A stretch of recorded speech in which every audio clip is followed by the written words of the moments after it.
Ladies and gentlemen, I have a confession to make. I'm a Kanye West fan. I believe I could find more happiness. I would be in the NBA. No, you wouldn't. Yes. No, you wouldn't. Yes, I would. No, you wouldn't. Yes, I would. Why would you think you could make it to the NBA? Because I think I can do anything. Now, before you get ready to empty a clip in me and call me every name in the book in the comment section, let me reiterate that I am a Kanye West fan, not a Ye fan. Yes, there's a difference. See, being a Kanye fan in 2025 is the most gut-wrenching experience in history. The man is constantly saying the most outrageous, ridiculous things on the internet literally every day, and it's getting harder to defend. I can't show anything he was talking about. I'm not trying to get canceled next. And the worst part is, he went back to Twitter right after he pulled up to the Grammys with his wife, who was booty butt naked, by the way, and got kicked out immediately after, of course. Ye has been on a generational run of a lifetime when it comes to doing everything possible to ruin both his career and reputation. He has become someone so far from the person that he was at the start of his career. It's an absolute tragedy to be a fan of this man right now. Again, I want to point out that I am a Kanye West fan. I have zero clue who Ye is. Now, in order to understand why someone would be a Kanye West fan, we have to go back. The year is 2000. Kanye was hired as a producer for Rockefeller Records, helping Jay-Z put out one of the best albums of all time, The Blueprint, in 2001. He also produced for other artists like Alicia Keys, Janet Jackson, Ludacris. If you weren't born yesterday, you should probably know who at least one of these people are. Look, Ludacris was in Fast and Furious. You know that movie, right? It's the one with the cars. I'm getting off topic. Let me get back to the video. While Kanye had some success as a producer, he wanted more. He wanted to be a rapper. Problem was, rapping had a certain image back then. If you didn't look like this or rap about shooting up people's houses and various other nefarious activities, you weren't gonna make it. At least not in the eyes of record labels. This didn't stop him from trying though. Kanye was not taking no for an answer. Kanye not taking no for an answer led him to being signed to Rockefeller. You would think that this is the part where everyone rides off into the sunset and lives happily ever after, right? Yeah, no, that didn't happen. October 2002, Kanye gets into a nearly fatal car accident after falling asleep on his way home from the studio. His face hugging the steering wheel and completely shattering his jaw, ending his career just as it began. Except it didn't end his career and it only inspired him to go harder. Like bro, I don't think you understand. This exact moment gave birth to one of the greatest inspirational Kanye songs ever made.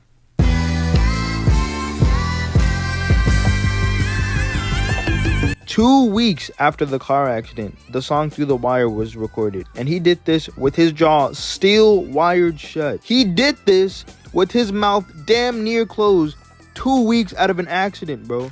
I don't think you understand the drive, the absolute dedication. The College Dropout album was also announced around this time, changing Kanye's career for years to come. February 10th, 2004, The College Dropout was released. I was born a year after this, by the way. I just thought I'd do that. Get the fuck out my part! Anyway, this album pushed Kanye West to stardom and really showed everyone that he was who he said he was. The album is timeless in every sense of the word. The themes of making your own decisions and doing what makes you happy is something that a lot of people could benefit from. Songs like Workout Plan, 2 Words, the song Spaceship, a song about working a dead-end job you don't care about and having dreams of taking off and being something greater, it pushed boundaries for rap music as a whole. The song Jesus Walks was predicted by industry executives to fail because they didn't believe a song with such religious messages would ever make it on the radio. The song hit top 20 on the Billboard pop charts. They were wrong again. The College Dropout went triple platinum and got 10 Grammy nominations. This didn't stop Kanye though. This was just the start. If The College Dropout was the introduction into the industry, the album after that which solidified Kanye as one of the greatest rappers of all time. Kanye West invested $2 million into his next album, Late Registration. While The College Dropout was filled with sped-up soul samples, Late Registration had more of an orchestra effect. Literally, he hired an actual string orchestrator for the album. He also collaborated with film score composer John Brion. I think I'm pronouncing that right. There are so many hits on this album, bro. Touch the Sky, Roses, Addiction, Heard 'Em Say, Crack Music, We Major, Diamonds.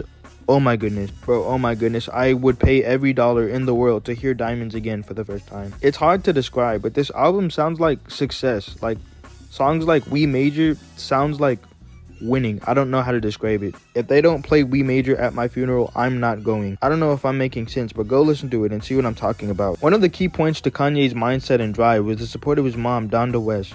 She continued to support him even after he stopped going to school and started following music. Donda and Kanye had a very beautiful relationship. He dedicated the song Hey Mama to his mama, and performed it for his mama. Up to this point, Kanye's discography is unmatched. He has some absolute heat, and no one could deny that Kanye is one of the best in the game. So what's next?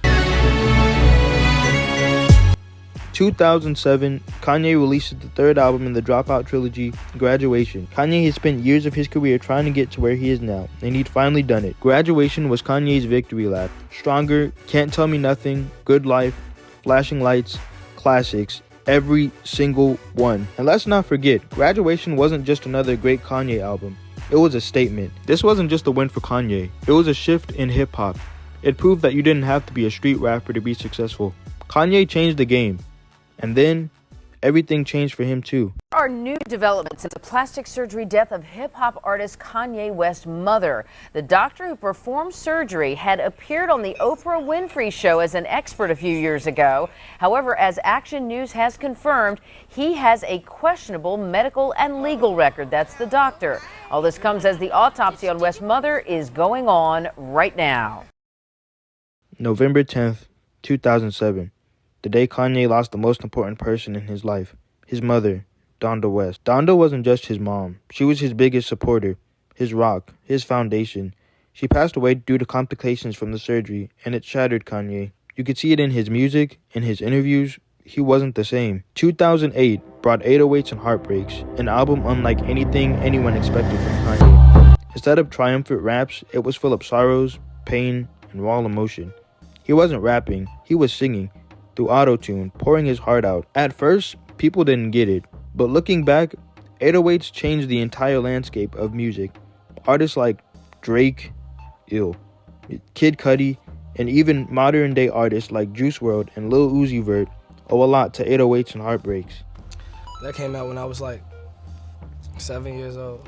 And just when Kanye seemed like he might fade away, he came back with a vengeance. Okay, so this was originally the part where I was going to talk about My Beautiful Dark Twisted Fantasy, and then the TMZ incident where he said that one thing about slavery, and then when he ran for president, and then when he lost his family, and then when he went to attack Pete Davidson. It was going to be a whole thing. Clearly, this man has done way too much to talk about in one video. If I did talk about everything he did, we would be here for centuries. This video is already long enough, and it's taken way too long to get out. The point is, this man has lost his mind like almost completely.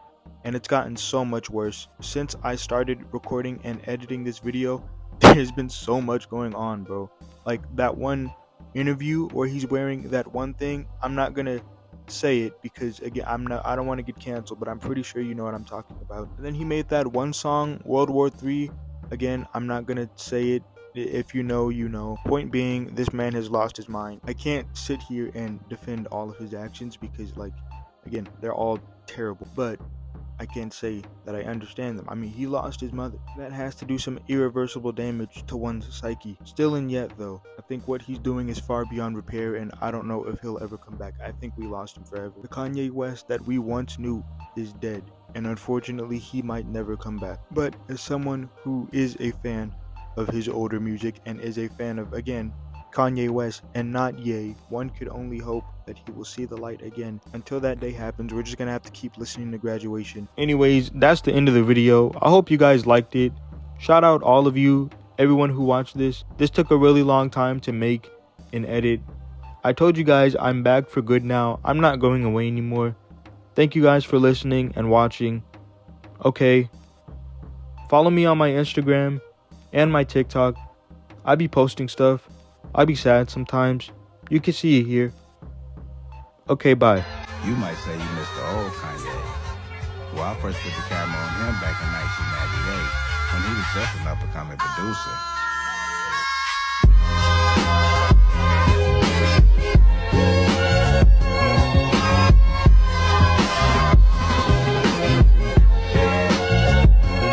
I miss the old Kanye, straight from the gold Kanye.